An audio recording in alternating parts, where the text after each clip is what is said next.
Hi, I'm James Jacobi, CEO of Jacobi Enterprises with our international office here in New Jersey, coming to you today to talk about dynamic leadership, how to capitalize on your vision, your market, and your relationships. So I'm going to spend the next 20 minutes or so with you, and I want to go into some things that will help you if you are either in idea creation mode to start your company, you're in the process of moving it along, and you're looking to get investors, or you're already starting to begin scaling. All of what I'm going to share with you in the next several minutes will be helpful for you. My goal is to be actionable and insightful over this talk. So there's three key areas that I want to focus in on, though, with dynamic leadership. And if you didn't know, the definition of dynamic we're going to use today is a force that stimulates change and or progress. A force that stimulates change and or progress, which really encapsulates what you're doing to launch your company, right?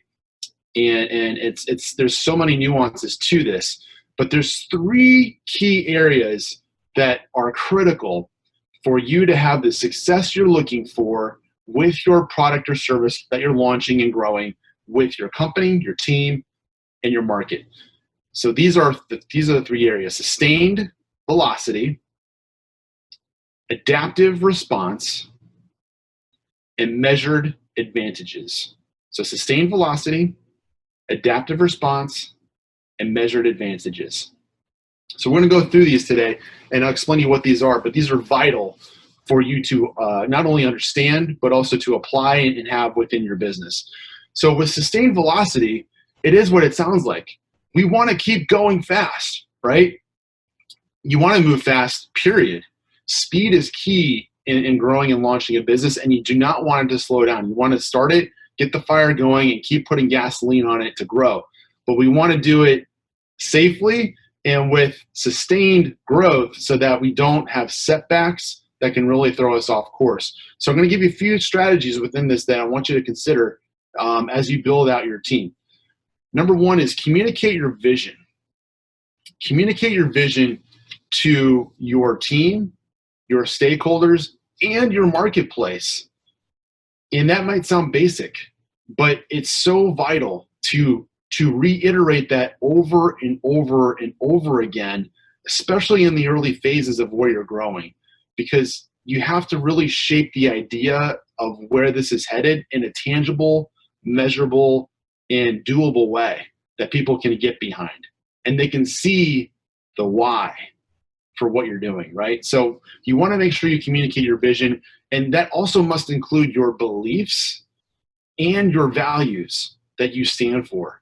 People get behind beliefs and values, and that is really the heart of your culture and what people are going to ultimately buy into, along with obviously your result that you're bringing to the marketplace. But it moves from here, right?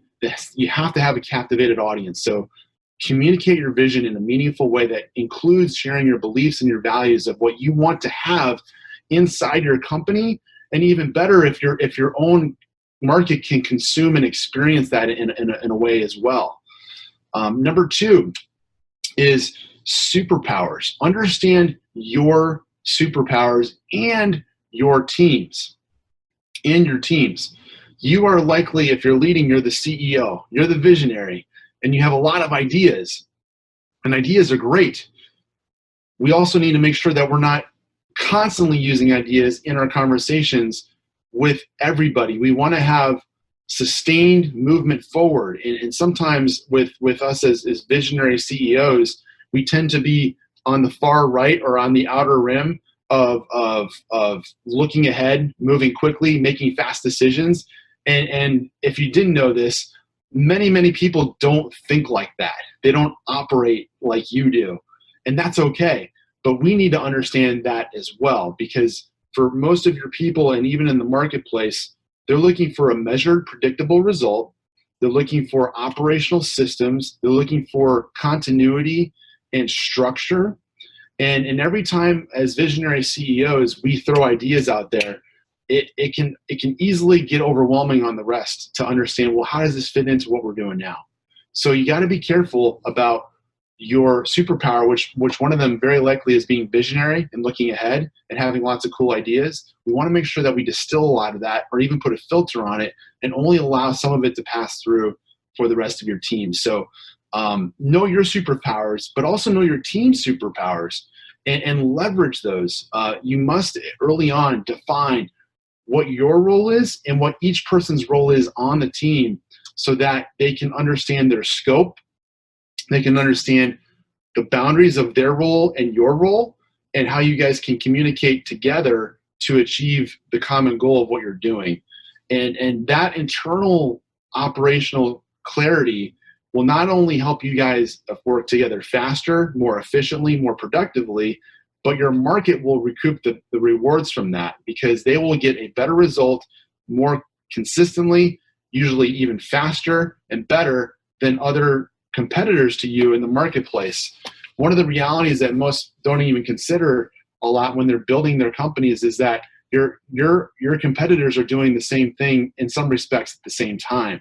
We're going to get into this in a little bit, but the better you do this right here, you will actually create a better operational leverage and better advantage to your competitors in the marketplace. So number 3 under sustained velocity is to know your pitch. Know your pitch, your elevator pitch, right?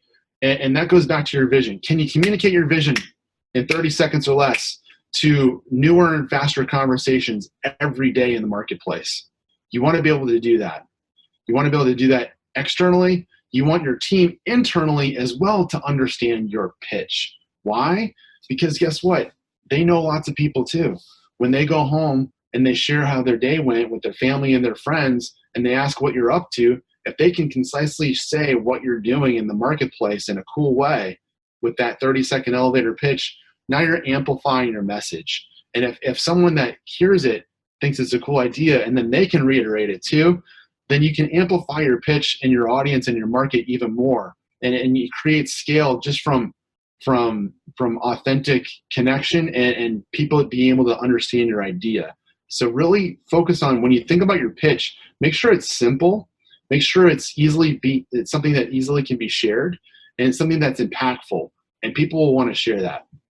The last thing under sustained velocity is understand your threats and weaknesses. Really important.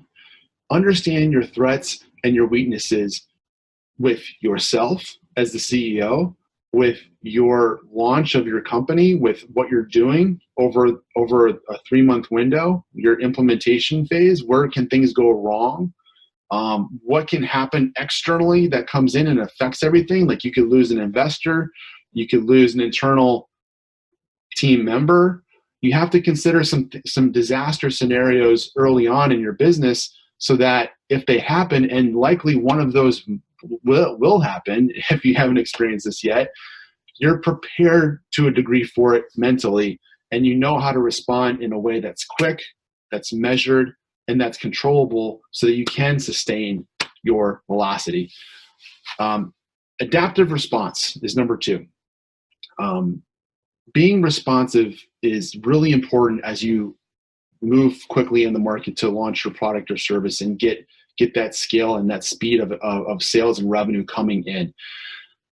A key that most businesses fail to do early on is that they don't respond or be even adaptive to the response that they're hearing from the marketplace.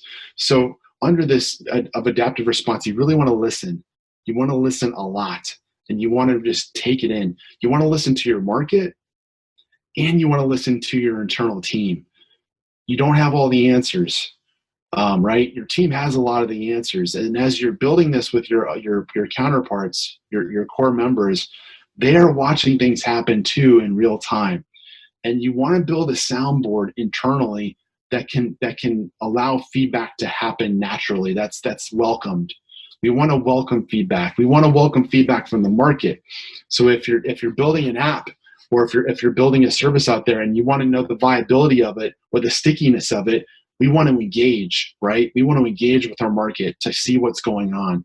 So the more you can build in daily conversations with your marketplace to get that engagement and feedback, that will help test where are you on bullseye, or are you off with your value proposition and your impact of what you're creating in the market? You can fine tune things much, much faster with other people's feedback versus what you think might be cool up here. And that's totally different. You don't want to do what you think is cool. You want to know what the market thinks is cool and that they will buy and share. That's where you want to focus in on. So adaptive response is having the ability to be active, but also adaptive when you get the feedback, and really bring it to your team and have a team discussion on how can you adjust on the fly what you're doing that will help keep sustained velocity, bring more impact and revenue quickly to the marketplace.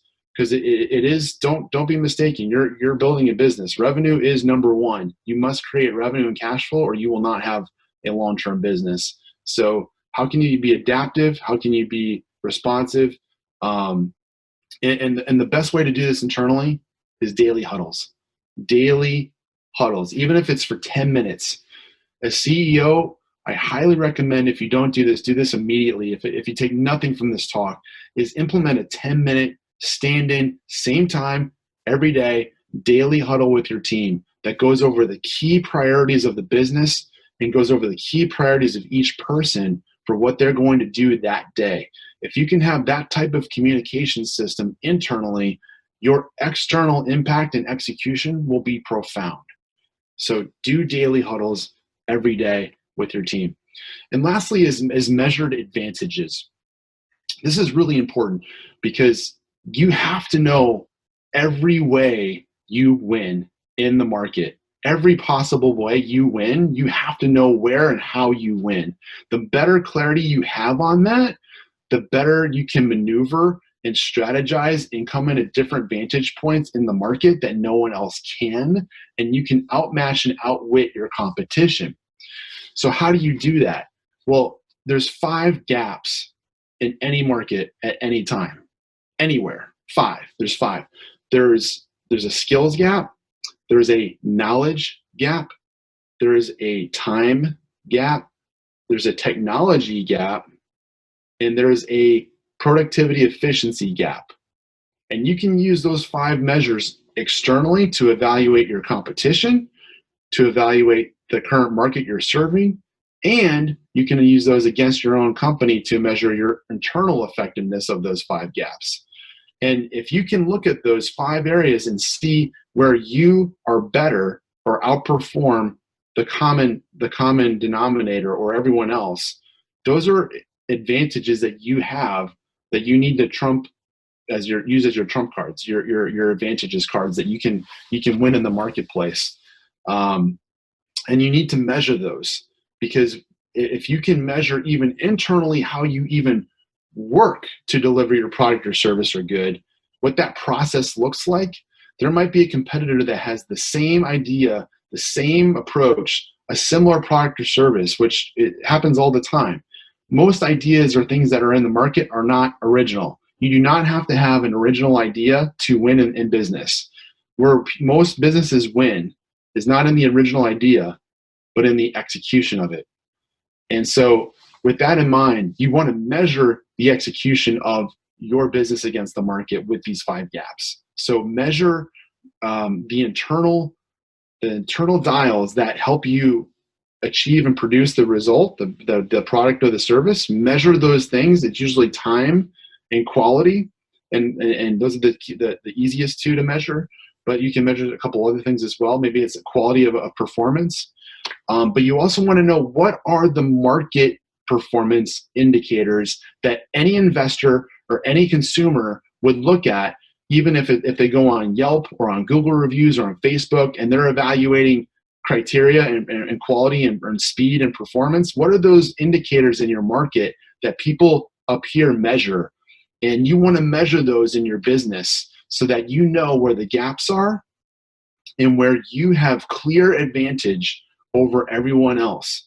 And the quicker you can identify where those things are and then triple down on those as your key advantages in your business, you can market those advantages, you can sell those advantages, and people can expect to see and experience those advantages because that's your brand DNA experience to the marketplace. And that's where you can win the most. So that takes being dynamic, which is stimulating change and progress, like we talked about earlier. And if you follow these 3 key principles of sustained velocity, having adaptive response, and having measured advantages in your business model with your team and your market, you will win more than anybody with that type of approach. And that is dynamic leadership.